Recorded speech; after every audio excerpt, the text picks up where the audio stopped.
إن الحمد لله نحمده ونستعينه ونستغفره ونعوذ بالله من شرور أنفسنا وسيئات أعمالنا من يهده الله فلا مضل له ومن يضلل فلا هادي له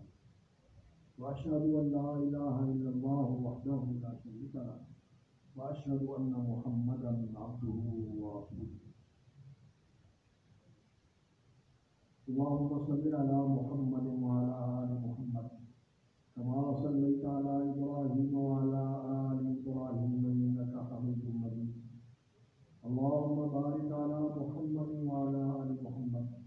كما باركت على إبراهيم وعلى آل إبراهيم إنك حميد مجيد سبحانك لا علم لنا إلا ما علمتنا إنك أنت العليم الحكيم اللهم انفعنا بما علمتنا وعلمنا ما ينفعنا وزدنا علما نافعا اللهم انا نعوذ بك من علم لا ينفع ومن قلب لا يخشع ومن نفس لا تشبع ومن دعاء لا يسمع.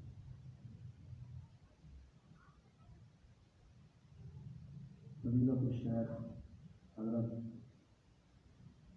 المحدث المسلم مولانا محمد اللہ شجاعتی حفظہ اللہ وبارک فیہ اور دیگر فضیلت مآب علماء کرام اساتذہ مشائخ مجلس کی دیگر اور عزیز القدر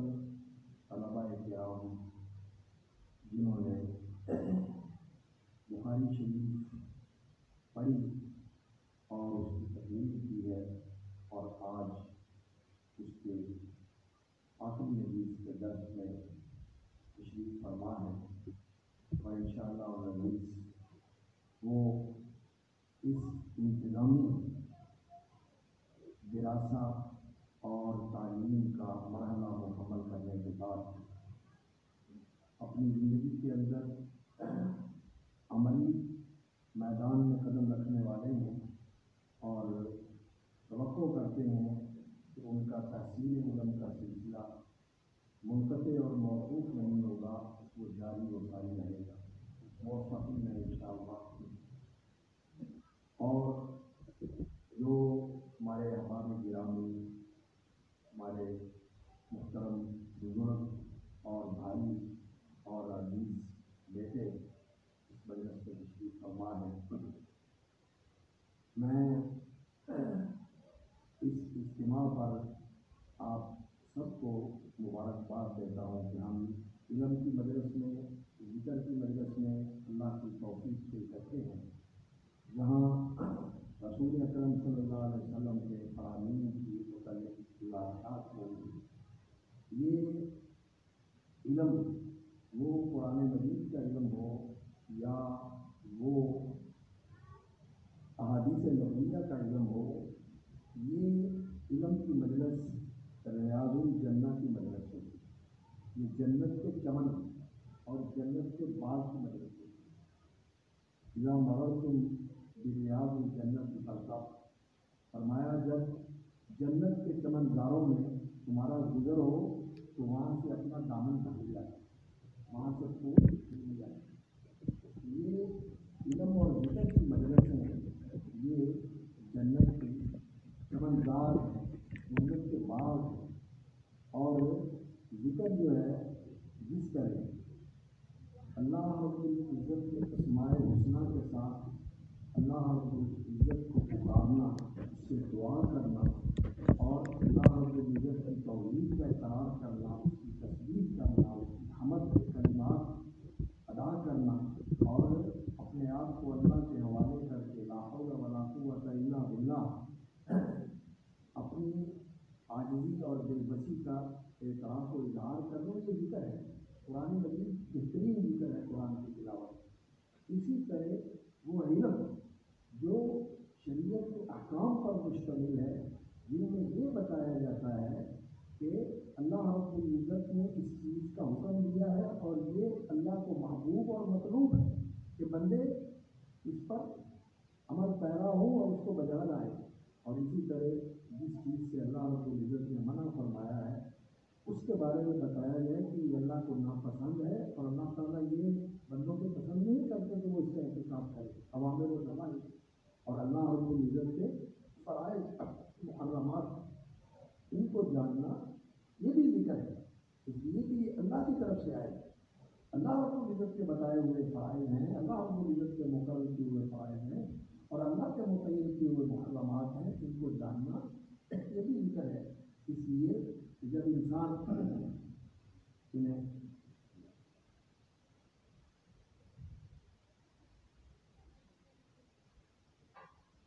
پڑھتا ہے سنتا ہے تو یہ قال اللہ، اللہ نے فرمایا، شرع اللہ، اللہ نے مقرر کیا، حرم اللہ، اللہ رب العزت نے اس کو ممنوع قرار دیا، اللہ کا نام ہے، اس فعل کی، اس امر کی، اس حکم کی نسبت اللہ کی طرف کی جاتی ہے، اور بندوں کو کیا کہا جاتا ہے؟ لوگوں اللہ کے بندو اللہ سے ڈر جاؤ، اللہ کی بندگی کرو، اللہ کی فرما برداری کرو، اللہ کے بندو اللہ سے ڈر جاؤ، اللہ کی نافرمانی نہ کرو، یہ اللہ کی علم کی مجلس بھی ذکر ہوتا ہے، علم کی مجلس بھی ذکر کی مجلس ہے، اور قرآن کی تلاوت کی مجلس بھی ذکر کی مجلس ہے، اور حدیث نبوی یہ بھی وہی ہے، حدیث نبوی یہ بھی وہی ہے، اور اللہ رب العزت نے قرآن مجید میں فرمایا وَاذْكُرْنَ مَا يُتْلَىٰ فِي بُيُوتِكُنَّ مِنْ آيَاتِ اللَّهِ وَالْحِكْمَةِ، سورۃ الأحزاب میں ازواج مطہرات رضی اللہ عنہن وعن الصحابیات ان سے فرمایا وَاذْكُرْنَ مَا يُتْلَىٰ فِي بُيُوتِكُنَّ مِنْ آيَاتِ اللَّهِ وَالْحِكْمَةِ، تمہارے گھروں میں جو پڑھی جاتی ہیں اللہ کی آیتیں اور وہ حکمت، رسول اکرم صلی اللہ علیہ وسلم کی بات ہے، آپ صلی اللہ علیہ وسلم کو لکھا تھا، تو قرآن کی تفسیر اور بیان ہے، اس کا ذکر کرو، یعنی اسے یاد رکھو، اس کا ذکر کرو اور اس کو آگے بھی منتقل کرو، تو یہ آیات اللہ پڑھنا سننا یہ بھی ذکر ہے، اور حکمت نبی صلی اللہ علیہ وسلم کے فرامین کو پڑھنا سننا یہ بھی ذکر ہے۔ تو ذکر کی مجلس میں جب لوگ جمع ہوتے ہیں اور اس کے اندر لوگ بیٹھتے ہیں اللہ کا ذکر سننے کے لیے، اللہ رب العزت کا نام سننے کے لیے، اس کا پیغام سننے کے لیے، اس کا دین سمجھنے کے لیے، اس کی شریعت کو جاننے کے لیے، تو یہ ذکر کی مجلس ہوتی ہے، اور ذکر کی مجلس کو فرشتے ڈھونڈتے پھرتے ہیں، ذکر کی مجلس کو فرشتے ڈھونڈتے پھرتے ہیں، اور جہاں انہیں یہ مجلس ملتی ہے فرشتے اس کو گھیر لیتے ہیں، اور پھر ان کے پڑے ایک کے اوپر دوسرا اور دوسرے کے اوپر تیسرا اکٹھے ہو جاتے ہیں، یہ وہ سب کو دعوت دیتے ہیں کہ یہ تمہارا ہدف اور تمہارا مقصود یہاں موجود ہے۔ آس پاس کے فرشتے جو اللہ ہی جانتا ہے ان کی تعداد کتنی ہے، کوئی نہیں جانتا، ہمارے عالم ضرور ربی کا اللہ ہو، اللہ کے سوا ان فرشتوں کی تعداد کسی کو معلوم ہے، بے شمار اللہ کے فرشتے، تو اتنی تعداد میں ہوتے ہیں کہ ان کی پرے اور ان کی یہ صفے اور ان کے یہ مجموعے، یہ ایک کے اوپر دوسرا اور دوسرے کے اوپر تیسرا آسمان کرتا ہے، اس سے دیکھتے ہیں اس مجموعے کو، اور اللہ رب العزت کی اللہ کی رحمت ہے، اللہ کی طرف سے سکینت اور اطمینان یہ ان پر اترتا ہے، اور اللہ رب العزت کی رحمت برستی ہے ان کے اوپر، اور یہی بہت بڑی فضیلت تھی، لیکن اس سے بھی عظیم تر فضیلت یہ ہے کہ اس مجلس میں بیٹھنے والوں کا اللہ نام لے کر اپنے فرشتوں میں ذکر کرتا ہے، ایسی مجلسوں میں بیٹھنے کو سعادت سمجھتے ہیں، اور باادب ہو کر بیٹھنا چاہیے، اور پوری طرح متوجہ اور مشتاق ہو کر بیٹھنا چاہیے۔ ہم لوگ عام طور پر اب علم کی مجلسوں کی قدر نہیں کرتے، علماء کی قدر نہیں کرتے، ہم ایسی چیزوں کے عادی اور ایسی چیزوں کو ترجیح دینے والے بندے ہیں جن کے اندر ہماری ایسی چیزوں کی تسکین کا سامان ہوتا ہے، یا تو کان کو کوئی آواز اچھی لگتی ہے، کوئی سر اچھی لگتی ہے وہ سنتے ہیں، یا کوئی فنکاری کا مظاہرہ کرتا ہے تو اس کو دیکھ کر ہم خوش ہوتے ہیں، یا کوئی چٹکلے سناتا ہے ہنساتا ہے، یا کبھی یہ بھی ہوتا ہے کہ وہ رلاتا ہے تو چلو تھوڑی دیر کے لیے رو لیا اور اس کے بعد بہتر صبح کی بات نہیں ہوتی، تو ہم کن چیزوں کے عادی ہوتے ہیں، علم سے دور ہو گئے ہیں۔ میرے بزرگوں اور میرے بھائیوں، میرے عزیزوں، یہ دین اسلام یہ علم کا دین ہے، یہ بے علمی کا دین نہیں ہے، یہ قصے کہانیوں کا دین نہیں ہے، یہ طرزوں اور لے اور سر اور دھن کا دین نہیں ہے، یہ دین علم کا دین ہے. والذی ارسل رسولہ بالہدی ودین الحق، ورنہ وہ ہے سبحانہ و تعالیٰ جس نے اپنے رسول صلی اللہ علیہ وسلم کو بھیجا بالہدی، ہدایت کے ساتھ. العلم ہے، یہ العلم ہے. اللہ اکبر، یہ حق ہے، یہ علم ہے. اور اللہ رب العزت نے اس کو العلم قرار دیا ہے. العلم یہ ہے اصل علم جو اللہ نے بڑی کی ضرورت ہوتا ہے. تو اس لیے علم کے ساتھ، علم کی مجلسوں کے ساتھ اور علماء کے ساتھ جڑنا چاہیے. آج ہم دن بدن انحطاط کا شکار ہیں. علمی سطح بھی کمزور ہو رہی ہے، علماء گھٹ رہے ہیں. جو موجود تھے اللہ تعالیٰ ہمارے شہر کے سلامت رکھے. دیکھیے ان کے ساتھی، ان کے ساتھ پڑھانے والے، ان سے پڑھنے والے کتنے رخ کرتے ہیں. مولانا محمد رفیق حسن رحمہ اللہ ہمارے دوست تھے، مولانا عبدالرحیم صاحب جامعہ محمدیہ میں. اسی طرح مولانا سلطان محمود صاحب رحمۃ اللہ علیہ، اور جو ملتان کے محدث تھے مولانا عبدالطواب رحمۃ اللہ علیہ، اور دوسرے حضرات. آج یہ چمن خالی ہو گیا اور ان کی جگہ لینے والے لوگ تیار نہیں ہو رہے. ان کی جگہ لینے والے لوگ تیار نہیں ہو رہے. اس لیے ہم سب کا فرض بنتا ہے اور ہمیں اس بات کے لیے بہت زیادہ فکر مند ہونا چاہیے کہ ان جانے والوں کی جگہ لینے کے لیے ہم تیار کریں. جگہ لینے والے ان کے خلف تیار کریں. اللہ اکبر. یحمل هذا العلم من كل خلف عدوله. نبی صلی اللہ علیہ وسلم کی حدیث کا ایک شیخ البانی رحمۃ اللہ علیہ کے شاگرد ہیں، وہ بڑے محقق عالم ہیں. انہوں نے اس کی تقریر کر کے اس کی شرح کے اندر ایک رسالہ لکھا ہے. انہوں نے اس کی اسالیب جمع کر کے کہا ہے کہ یہ حدیث جو ہے یہ صحت کے درجے تک پہنچتی ہے اور یہ مستند ہے. یحمل هذا العلم من كل خلف عدوله، کہ اس علم کو حاصل کرنے والے وہ لوگ ہوتے ہیں جو جانے والوں کے جانشین بنتے ہیں. من كل خلف، جو سلف چلے گئے ان کے خلف، بہترین جانے والوں کے بہترین جانشین اور ان کی جگہ لینے والے ہونے چاہیے. یحمل هذا العلم من كل خلف عدوله، اور ان کی نبی صلی اللہ علیہ وسلم نے تعدیل فرمایا یہ جو علم حاصل کرتے ہیں یہ عادل ہوتے ہیں، یہ نیک ہوتے ہیں، سچے ہوتے ہیں، یہ بخار ہوتے ہیں، ان کو خلف عدوله. اور ان کی ذمہ داری ہے ينفون عنه تحریف الغالین وانتحال المبتلین وتعویل الجاہلین. ان کی ذمہ داری کیا ہے؟ اس دین کی حفاظت کرنا، اس دین کو محفوظ رکھنا. جیسے یہ دین اللہ نے اتارا تھا اور پھر یہ اس امت کے اندر منتقل ہوا ہے صحابہ کرام کے ذریعے، تابعین کے ذریعے، اور تابعین کے ذریعے، فقہائے محدثین کے ذریعے، فقہائے مجتہدین کے ذریعے، اور پھر ان کے جو سلسلے آگے چلے ہیں اور یہ آج ہم تک پہنچا ہے. اس دین کی حفاظت کرنی ہے، اس دین کی حفاظت کرنی ہے. علماء نے، علماء نہیں ہوں گے تو دین مٹ جائے گا، دین ختم ہو جائے گا. اس لیے علماء کے ساتھ محبت کرنا، علم کے ساتھ محبت کرنا، علم کے مراکز کے ساتھ محبت کرنا، یہ بہت. میں حیران ہوتا ہوں، یہ میں درد کی بات آپ کے ساتھ شیئر کر رہا ہوں. ہم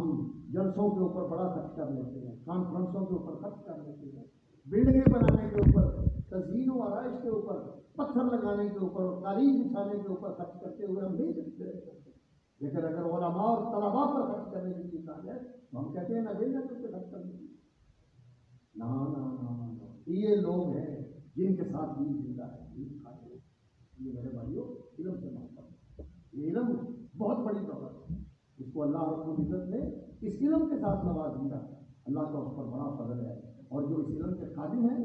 حضرت ابو ذر رضی اللہ تعالیٰ عنہ کہا کرتے تھے، ان سے منقول ہے، ابن عبد البر رحمۃ اللہ علیہ نے جامع البیان علم و حدیث میں نقل کیا ہے. ابو ذر رضی اللہ تعالیٰ عنہ سے منقول ہے، اور بھی صحابہ سے اس کے الفاظ منقول ہیں. ان کا قول ہے کن عالما او متعلم، عالم بن جاؤ بڑی قسمت،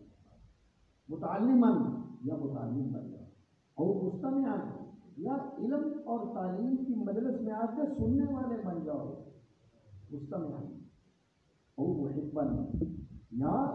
یہ جو علم کی مجلس میں بیٹھے ہوئے ہیں ان کے ساتھ محبت اور پیار کرنے والے، ان کا ادب اور احترام کرنے والے بن جاؤ.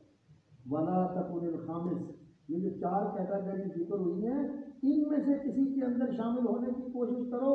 5ویں میں گئے یعنی ان سے عالم بھی نہیں، متعلم بھی نہیں، سننے والے بھی نہیں، محبت کرنے والے بھی نہیں.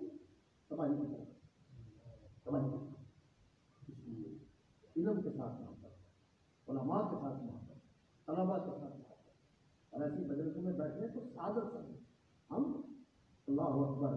جو بڑی آواز بلند کر کے اور اس کے ساتھ یہ ہمارے ساؤنڈ والے اللہ ان کو سلامت رکھے، یہ اس چیز کو بڑھا کر دیواروں کو لرزاتے ہیں، ہم کہتے ہیں ہمارے یار کیا کرنی چاہیے۔ اور جہاں علم کی بات ہو تو عوام سننے والے تو بیچارے سننے والے ان کو تو دلچسپی کیا ہوئی ہے، ہمارے طلبا بھی ہونے لگے۔ اللہ کے بندو، علم کے مشتاق بنو، علم کے مشتاق۔ علم اصل چیز ہے، یرفع اللہ الذین آمنوا منکم، اللہ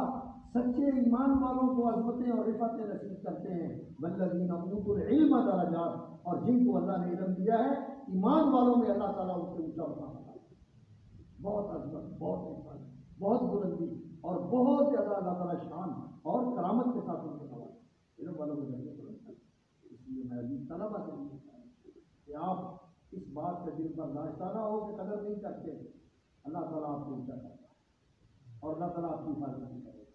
اور آپ اپنی زندگی کو علم کے لیے وقت، علم کے اندر خود بھی آپ کریں۔ جیسا میں تشریح کروائی جگہ میں عبادت پڑھی، اپنی عبادت کو صحیح کرے، اپنے فہم کو صحیح کرے، دین کے اندر تفقہ پیدا کریں، دین کے اندر رسوخ پیدا کریں، دین کے اندر، دین کے علم کے اندر تمکن پیدا کریں کہ یہ جو فتنے ہیں فتنوں کا مقابلہ کریں، عمل کے اندر تبدیلی پیدا کریں، اور اپنے اندر حکمت، علم اور اس علم کے اندر گہرائی اور رسوخ اس کا اہتمام کریں تو انشاءاللہ العزیز یہ بھی ملتا رہے۔ اور یہ جو کتاب ہے جس کی آپ نے آج آخری حدیث پڑھی ہے اور اس کے بارے میں گفتگو سننے کے لیے آپ بھی فرمائیں، اللہ اکبر، یہ کتاب الجامع الصحیح المسند المختصر من حدیث رسول اللہ صلی اللہ علیہ وسلم و سننہ وقیامہ، یہ جامع کتاب یعنی دین کے جتنے ابواب ہیں، عقیدہ اور ایمان، عبادات، نماز کے متعلقات، روزہ، زکوٰۃ، حج، جتنی عبادات ہیں یہ سب اس کتاب کے اندر ہے۔ عقیدہ اور ایمان، علم، یہ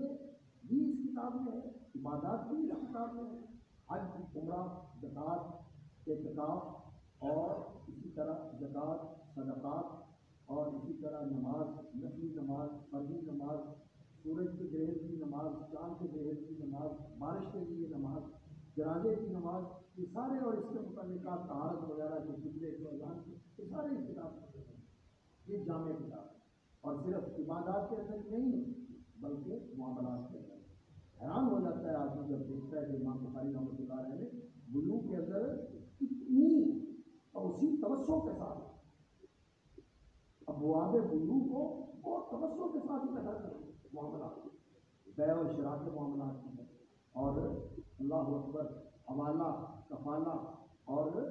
مظالم، جھگڑا ہو جاتا ہے، ان ساری چیزوں کو انہوں نے ذکر کیا ہوا، اور پھر جہاد کے متعلق، مساقات کے متعلق اور سلم کے متعلق، یعنی بیع اور شراء کے جتنے ابواب ہیں، فقہ کی کتابوں میں اتنی تفصیل نہیں ہے جتنی امام بخاری رحمۃ اللہ علیہ کی کتاب ہے۔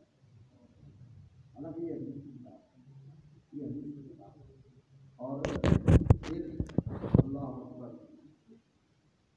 انسان کی دینی معلومات کے لیے ابتدائے افرینش، بدء الخلق، اس کائنات کی ابتدا کیسے ہوئی، اور پھر اولیاء کا تذکرہ، پھر رسول اکرم صلی اللہ علیہ وسلم کا تذکرہ، نبی صلی اللہ علیہ وسلم کی سیرت، نبی صلی اللہ علیہ وسلم کی حیات طیبہ، اس کا بیان ہے، اور پھر قرآن مجید کی تفسیر، قرآن مجید کے فضائل اور قرآن کے متعلقہ مسائل، اس کا بیان ہے، اور پھر اس کے بعد صحابہ کے فضائل، ان کے مناقب، اس کا بیان اور تذکرہ، اور اس کے بعد پھر اللہ اکبر، آنے والا جو وقت ہے، آج جو وقت ہے اس کے متعلق تو مسائل بیان کروائے، اور جو آنے والا زمانہ ہے اشراط الساعہ، فطر، قیامت سے پہلے قیامت کی نشانیاں، اور جو اس دنیا کے اندر فتنے رونما ہونے والے ہیں، ان کے اندر کیا نبی صلی اللہ علیہ وسلم نے ہدایات دی ہیں ان کا بیان فرمایا ہے، اور پھر اس کے بعد موت کے بعد برزخ کے معاملات، برزخ کے معاملات، حشر کے معاملات، حساب کے معاملات، جنت اور دوزخ کے معاملات، یہ ساری چیزیں بیان فرمائی ہیں امام بخاری رحمۃ اللہ۔ تو ہمارے اہل علم کے حلقے میں 8 موٹے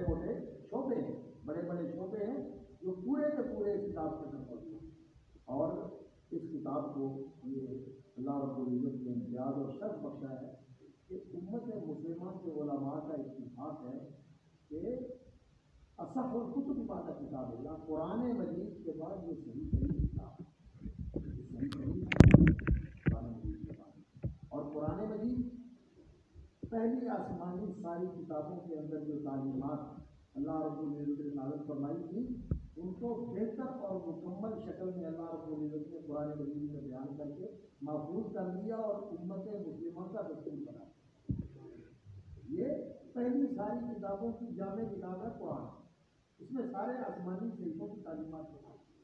اور امام بخاری رحمۃ اللہ علیہ سے پہلے مسانید لکھے گئے، جوامع لکھے گئے، احکام لکھے گئے، مصنفات لکھے گئے، موضوعات لکھے گئے، یہ سارے امام بخاری رحمۃ اللہ علیہ کے سامنے تھے۔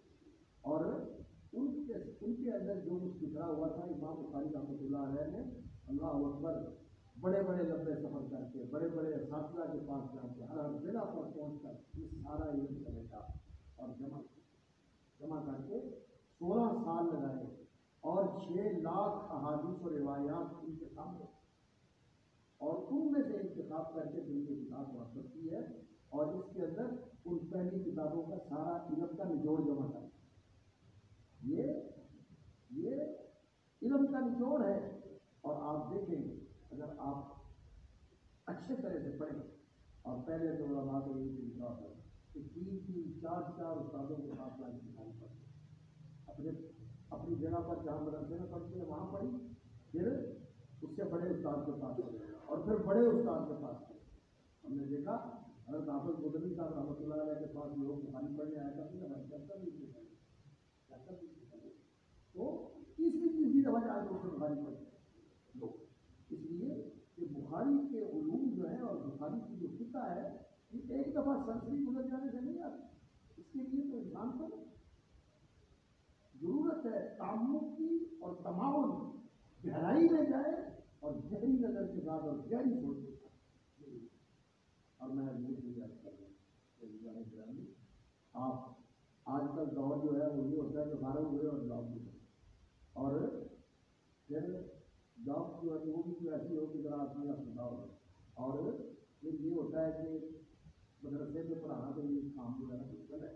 اور کوئی اتنی قدر بھی نہیں ہوتی اور اتنی وسعت بھی نہیں ہوتی، اس لیے پھر دوسری لائن میں لوگ نکل جاتے ہیں اور وہ لائن صرف باتیں یاد رکھنے اور باتیں کرنے کی لائن ہے، علم کی بات نہیں ہے۔ اسی لیے تو ہم دیکھتے ہیں اس طرح کے علمی جنم لیتے ہیں کہ خطیب ہیں لیکن ایسی کچی اور ایسی غلط باتیں کر جاتے ہیں جو ہمارے غلط ہے، دین کے جو اساس ہے اس کے اوپر مار ہو جاتے ہیں۔ ایسے لوگوں کے بارے میں زبان کھول دیتے ہیں اور ان کے بارے میں اس طرح کی حرزہ سرائی اور اس طرح کی گفتگو کرتے ہیں جس سے ان کی توہین ہوتی ہے، تنقید ہوتی ہے، تو دین کی بنیاد دے جاتے ہیں۔ اگر صحابہ کے بارے میں لوگوں کے اندر بدگمانی پھیلی جائے اور جن لوگوں نے اس دین کی عمارت کو کھڑا کر کے اس دین کی پھیلاؤ کے لیے قربانیاں دی ہیں اور اس کو بچوں کو مغرب تک پہنچایا ہے، ان کے بارے میں ہماری زبانیں کھل جائیں اور ہم ان کو تانے دینے لگے اور ان کے اوپر ہم اسلام بھیجنے لگے اور ان کی تشریح کرنے لگے اور ان کی تنقید اور توہین کرنے لگے، تو جو دین منتقل کرنے والے ہیں وہ تو غیر معتبر ہو گئے، تو دین کیا رہ گئے؟ نبی صلی اللہ علیہ وسلم نے فرمایا یحمل هذا العلم من كل خلف موجود، جو عادل ہیں وہ اس دین کے حامل ہیں اور جن کے ذریعے دین پہنچا ہے عملاً اس دین کی سیادت ریاست حکمرانوں کے ذریعے اور اس دین کا علم و عمل علماء اور عوام کے ذریعے جو ہم تک پہنچا ہے، ان کے بارے میں جب ہم نے زبان کھول دی اور ان پر کام شروع کر دیا تو یہ علم بھی گیا، یہ عمل بھی گیا، ہم عوام ہو گئے۔ اسی لیے جن لوگوں نے ان کے اوپر زبان کھولی ہے آپ ان کی زندگیوں کے اندر جان کو دیکھ لیں، خدا کی قدم ان کے پاس دین کا کوئی ڈال ہے، ان کے چہرے بھی سیاہ ہے اور ان کی تاریخ بھی سیاہ ہے، کچھ نہیں نصیب ہوئی۔ اس لیے